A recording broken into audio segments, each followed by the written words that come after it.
नमस्कार, मैं हूं आपके साथ सलोनी। भारत समाचार के खास कार्यक्रम सप्ताह की सुर्खियों में आप सभी का बहुत बहुत स्वागत है। सप्ताह की सुर्खियों में इस बार बात होगी यूपी में चुनाव से जुड़ी तैयारियों की। यूपी में हर राजनीतिक दल 2022 को फतेह करने की तैयारियों में पूरे जोर शोर से जुटा हुआ है। कोई भी दल कोई कोर कसर नहीं छोड़ना चाहता। किसी ने अपना मास्टर प्लान तैयार कर लिया है और कोई अभी तैयारियों को अंतिम रूप देने में जुटा हुआ है। कुछ एकला चलो की राह पर निकल पड़े हैं और कुछ छोटे दलों को साधने और उनको मनाने में जुटे हुए हैं। इस बार उत्तर प्रदेश का चुनाव इतना महत्वपूर्ण है कि कोई भी दल इसमें कोई गुंजाइश नहीं छोड़ना चाहता। अखिलेश यादव एक बार फिर से रथ पर सवार हो चुके हैं और अखिलेश का इतिहास है कि वो पिछली बार जब रथ पर सवार हुए थे तो सत्ता मिली थी। अखिलेश के लिए उनके चाचा शिवपाल यादव उनके लिए अब चुनौती बन गए हैं। ऐसा माना जा रहा है कि चुनाव करीब आते आते चाचा मान जाएंगे, लेकिन ऐसा हुआ नहीं। ऐसा माना जरूर जा रहा था। जिस दिन अखिलेश ने रथ यात्रा निकाली उसी दिन चाचा शिवपाल भी रथ पर सवार हो गए। मायावती भी अपनी रैली में बेशुमार भीड़ इकट्ठा करके सबको चौंका चुकी हैं। वो जिलों में रैलियां तो नहीं कर रही हैं, लेकिन लखनऊ की रैली में आई भीड़ से वो काफी उत्साहित है। कांग्रेस महासचिव प्रियंका गांधी भी तैयार हैं और काशी से चुनावी शंखनाद भी कर दिया है। बनारस की भीड़ को देखकर कांग्रेसियों में जोश और अब उत्साह भी है। बीजेपी तो पहले से ही रैलियां, सम्मेलन और बैठकें कर रही है। प्रचंड जीत को दोहराने की बीजेपी के सामने एक बड़ी चुनौती है। छोटे दल भी अपना मूड बना चुके हैं। कुछ मैदान में हैं और कुछ की बातचीत अभी चल रही है। तो चलिए शुरू करते हैं सप्ताह की सुर्खियां।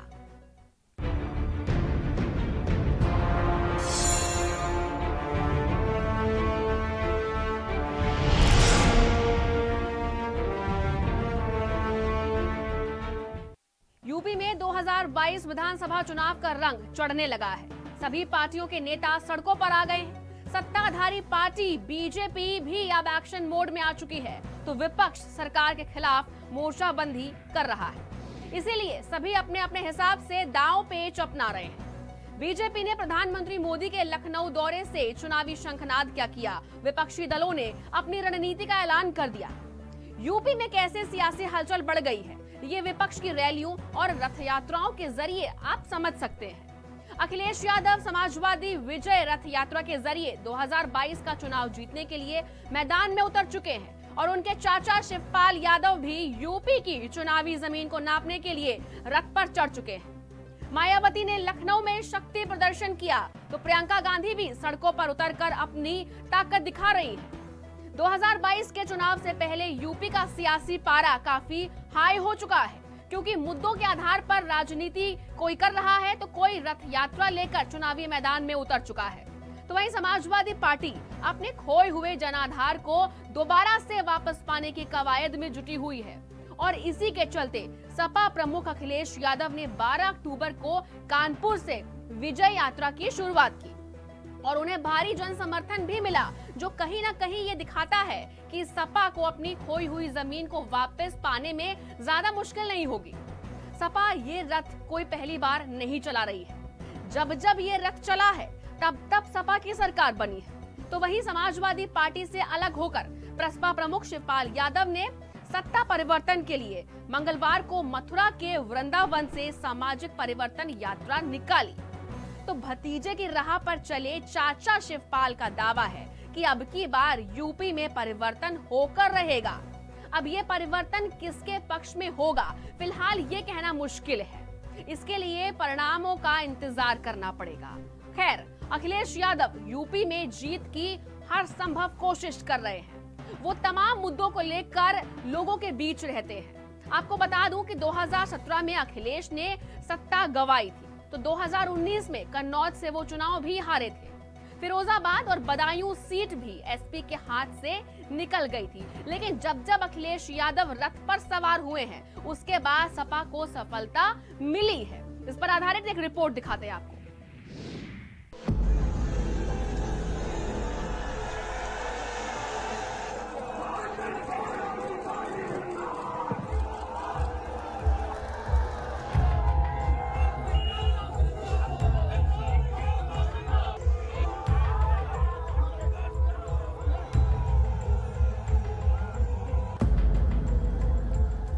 यूपी के सियासी अखाड़े में नेता तरह तरह के दांव चल रहे हैं।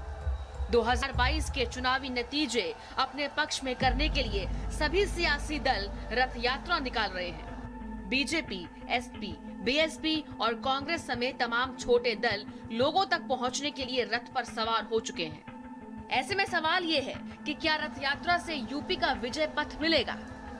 समाजवादी पार्टी की बुनियाद रखने वाले मुलायम सिंह के सहारे अखिलेश यादव और शिवपाल यादव अपने अपने पक्ष में माहौल बनाने के लिए अलग अलग रथ पर सवार हो चुके हैं। लेकिन अब ये देखने का वक्त आ गया है कि सूबे में कौन मुलायम का असल सियासी वारिस बनकर उभरेगा।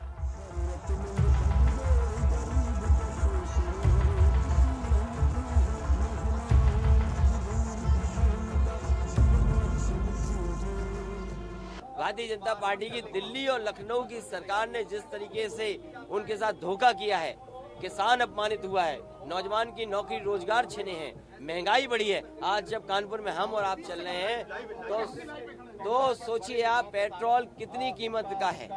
इसलिए जनता के बीच में विजय रथ के माध्यम से जा रहे हैं, जिससे उत्तर प्रदेश से भारतीय जनता पार्टी का सफाया हो। लगातार समाजवादी विजय रथ उत्तर प्रदेश में चलेगा, जनता के बीच में जनता से आशीर्वाद लेने के लिए लगातार इसी तरह चलेगा।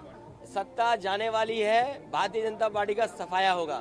उत्तर प्रदेश की जनता जानती है कि किसका काम जनता के लिए हुआ है। समाजवादी पार्टी उत्तर प्रदेश को नवनिर्माण के रास्ते पे ले जाने के लिए, उत्तर प्रदेश की खुशहाली ले जाने के लिए, उत्तर प्रदेश का सौहार्द के लिए, उत्तर प्रदेश की जनता को सुख, चैन और कल्याणकारी योजनाओं से जोड़ने के लिए समाजवादी विजय रथ निकला। उत्तर प्रदेश में 4 महीने बाद होने वाले विधानसभा चुनाव की सियासी तपिश बढ़ गई है। बीजेपी अपने पिछले रिकॉर्ड को दोहराने की कवायद में जुटी है, तो विपक्षी दल सत्ता में वापसी के लिए हाथ पैर मार रहे हैं। 2022 की चुनावी शहमात के बीच समाजवादी पार्टी की बुनियाद रखने वाले मुलायम सिंह यादव के सहारे अखिलेश यादव और शिवपाल यादव अपने अपने पक्ष में माहौल बनाने के लिए अलग अलग रथ पर सवार हो चुके हैं। चाचा भतीजा दोनों ही मुलायम की तस्वीर के साथ चुनावी रथ यात्रा पर सवार हैं। समाजवादी पार्टी के अध्यक्ष अखिलेश यादव ने अपने पिता मुलायम सिंह से आशीर्वाद लेकर 12 अक्टूबर को कानपुर से समाजवादी विजय रथ यात्रा की शुरुआत की।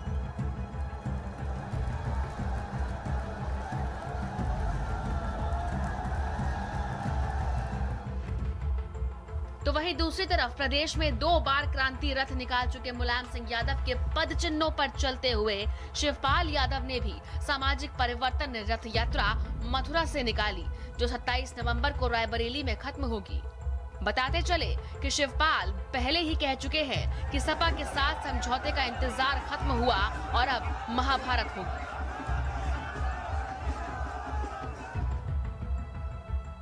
समाजवादी में जब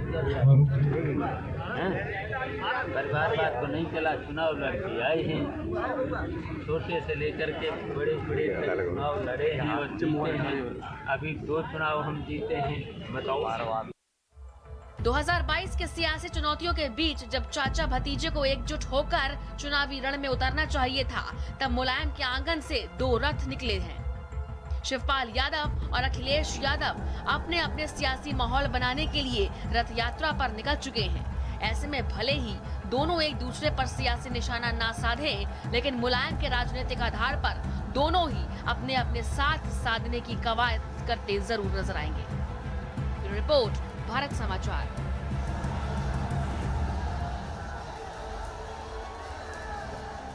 कांग्रेस उत्तर प्रदेश में किसान, दलित और मुस्लिमों के इर्द गिर्द ही अपना चुनावी एजेंडा सेट करने में जुटी हुई है। प्रियंका गांधी ने किसान न्याय रैली बनारस से शुरू की है और उससे पहले लखीमपुर की घटना को लेकर भी वो काफी सक्रिय रही हैं और उन्होंने मोर्चा भी खोला है। उससे साफ जाहिर हो चुका है कि कांग्रेस के एजेंडे में किसान प्रमुख रूप से शामिल रहेगा। प्रियंका गांधी ने साफ कर दिया है कि वो सूबे में किसानों की लड़ाई को पूरी मजबूती के साथ लड़ेंगी और उन्हें इंसाफ दिलाकर रहेंगी। बनारस में प्रियंका की रैली में जिस तरह से मंच पर मंत्रोच्चार, शंखनाद, हर हर महादेव के साथ कुरान की आयत और गुरबानी से हुई, उससे साफ जाहिर होता है कि हिंदू वोटों के साथ साथ मुस्लिम और सिख वोटर भी कांग्रेस के मुख्य एजेंडे में शामिल हैं। प्रियंका गांधी ने आवारा पशुओं के मुद्दे के बहाने जिस तरह से बीजेपी को घेरा और कहा कि आवारा पशुओं के चलते किसान किस तरह से परेशानी से जूझ रहा है, उससे ये साफ पता चलता है कि प्रियंका गांधी किसानों की समस्या को लेकर कितनी संजीदा है। लगभग हर प्रोग्राम और प्रेस कॉन्फ्रेंस में प्रियंका गांधी किसानों की समस्या को लेकर सवाल उठाती हैं। इसके अलावा कांग्रेस की नजर दलित वोटों पर भी है, जिन्हें साधने की कवायद कांग्रेस ने शुरू कर दी है। सोनभद्र से लेकर हाथरस तक की घटना का प्रियंका गांधी ने अपनी रैली में जिक्र किया और इसके साथ ही सीएम योगी को दलित विरोधी भी प्रियंका गांधी ने बताया और उन्हें कटघरे में खड़ा किया। वहीं कांग्रेस यूपी में न्याय और सुरक्षा को भी बड़ा मुद्दा बना रही है और ये बताने की कवायद कर रही हैं कि बीजेपी के राज में कोई भी सुरक्षित नहीं है और ना ही किसी को न्याय मिल पा रहा है। बहरहाल प्रियंका गांधी मिशन यूपी पर है और काशी में उन्होंने भारी भरकम भीड़ जुटाकर सियासत में एक संदेश भी दिया है कि कांग्रेस को कोई हल्के में ना ले। यूपी में कांग्रेस भी दूसरे दलों को टक्कर देने के लिए अब पूरी तरह से तैयार है। एक रिपोर्ट देखिए।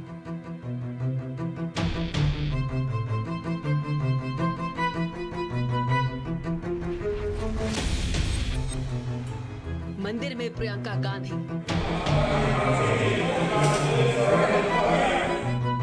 पूजा अर्चना करती कांग्रेस महासचिव,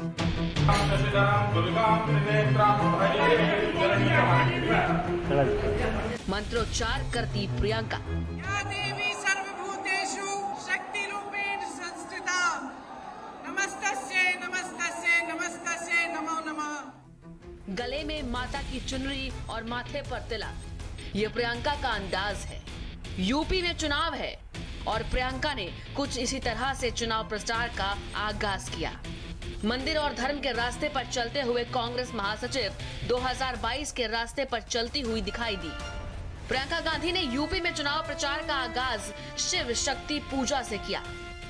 सबसे पहले उन्होंने काशी विश्वनाथ मंदिर के दर्शन किए, पूजा अर्चना की और फिर शंखनाद से पहले शक्ति पूजा की।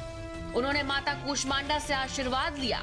प्रियंका गांधी ने यूपी में चुनाव आगाज बिल्कुल बीजेपी के अंदाज में किया है। प्रधानमंत्री नरेंद्र मोदी के गढ़ काशी में उन्हीं के अंदाज में चुनाव प्रचार का आगाज किया और दुर्गा स्तुति का पाठ किया। यूं तो प्रियंका गांधी सभी वर्ग को अपने साथ जोड़ने की कोशिश कर रही, लेकिन सबसे ज्यादा फोकस उनका सॉफ्ट हिंदुत्व पर रहता है। इसीलिए वो हिंदू वोटों को अपने साथ लाने के लिए मंदिरों के दर्शन करती हैं और नवरात्रि के मौके पर शक्ति की स्तुति का पाठ भी करती हैं। किसान न्याय रैली के लिए प्रियंका ने वाराणसी को ऐसे ही नहीं चुना। किसानों के बहाने उन्होंने केंद्र और यूपी की योगी सरकार को निशाने पर तो लिया, इसके साथ ही पूर्वांचल में वोटों के समीकरण को साधने की कोशिश भी की। प्रियंका भी पूर्वांचल में जातियों के समीकरण को अच्छे से समझती हैं। यहाँ पर निषाद और दलित चुनावी खेल को बना भी सकता है और बिगाड़ भी सकता है। ऐसे में निषाद और दलित का नाम लेकर उनसे हमदर्दी जताने की भी यहाँ प्रियंका गांधी ने कोशिश की। जब मैं लोगों से बात करती हूँ, एक बात उभरती है कि यहाँ कुछ हो नहीं रहा है, कमाई नहीं है, रोजगार नहीं है, किसान त्रस्त है, नदियों के पास रहने वाला निषाद त्रस्त है, दलित त्रस्त है। 2022 के चुनाव से पहले काशी सियासी रणभूमि बन चुका है। इसके साथ ही पीएम मोदी के संसदीय क्षेत्र वाराणसी से प्रियंका गांधी ने चुनावी प्रसार का भी शंखनाद कर दिया है और बाबा विश्वनाथ की धरती से 2022 के तमाम मुद्दों को सियासी धार देने की कोशिश भी की है। ब्यूरो रिपोर्ट, भारत समाचार।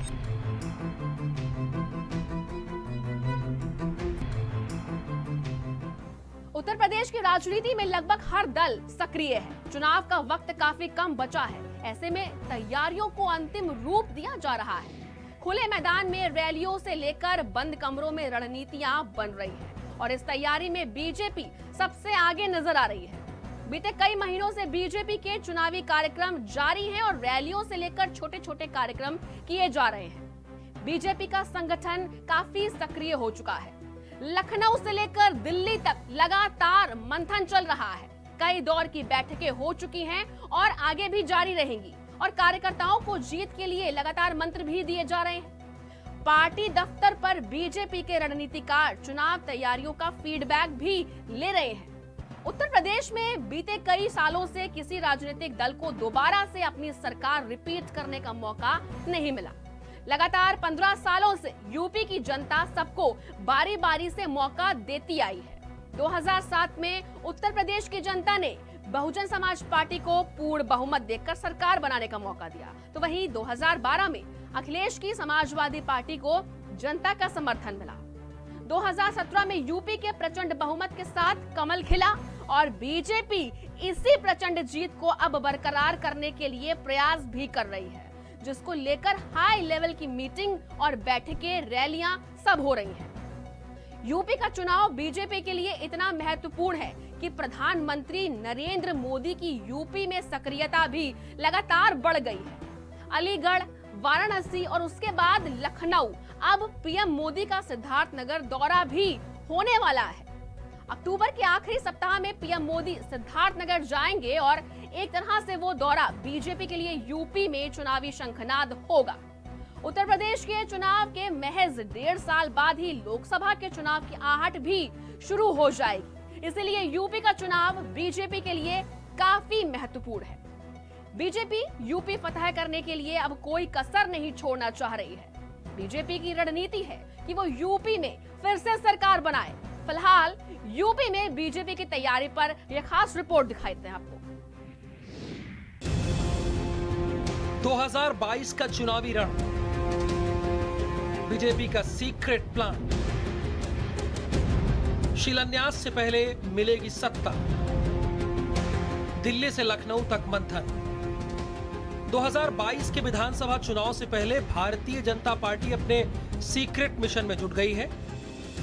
दिल्ली से लेकर लखनऊ तक बीजेपी के बड़े नेताओं की दौड़ जारी है। प्रधानमंत्री नरेंद्र मोदी भी अब खासा ध्यान उत्तर प्रदेश के विकास पर दे रहे हैं। कई योजनाओं का शिलान्यास और लोकार्पण किया जा रहा है। प्रधानमंत्री मोदी ने काशी में रुद्राक्ष सेंटर से लेकर लखनऊ में 4,737 करोड़ की 75 परियोजनाओं का उद्घाटन किया है और उसकी आधारशिला रखी है। सिद्धार्थनगर का 25 अक्टूबर को आगामी दौरा ये साफ संदेश दे रहा है कि प्रधानमंत्री मोदी यूपी की चुनावी सरजमी पर अपनी तैयारी के साथ उतर गए हैं।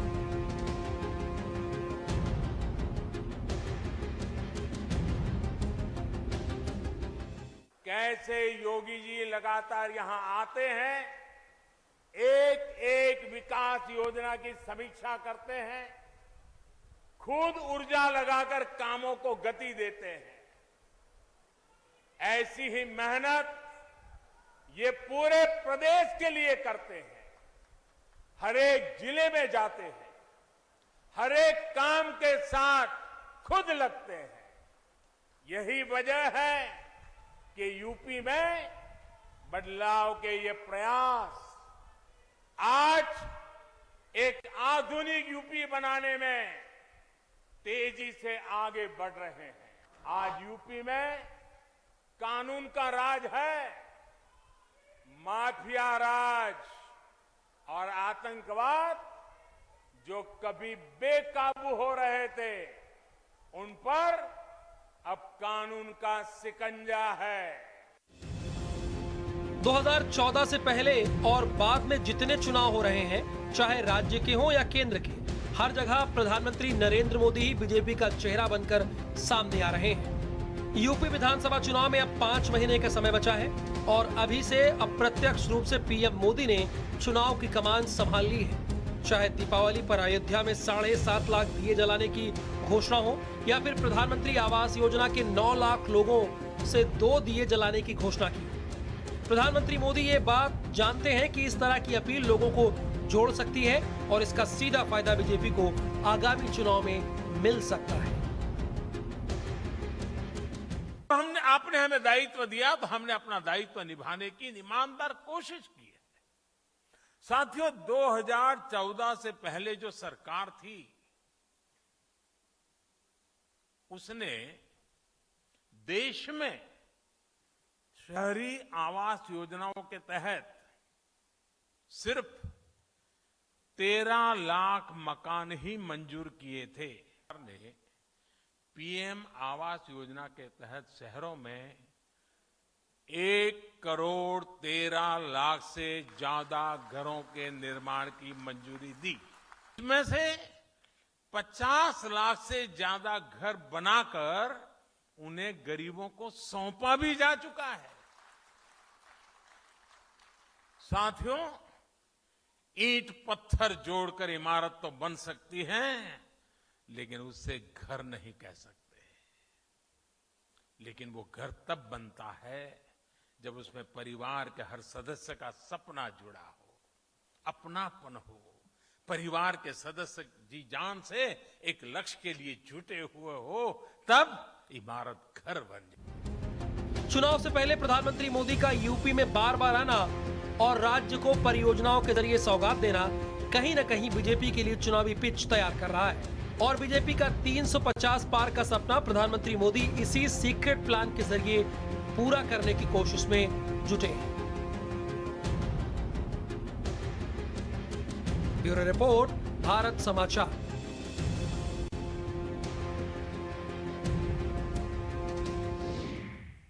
इस सप्ताह की सुर्खियों में बस इतना ही। अगले सप्ताह फिर कुछ सुर्खियों के साथ हाजिर होंगे। तब तक के लिए नमस्कार। This programme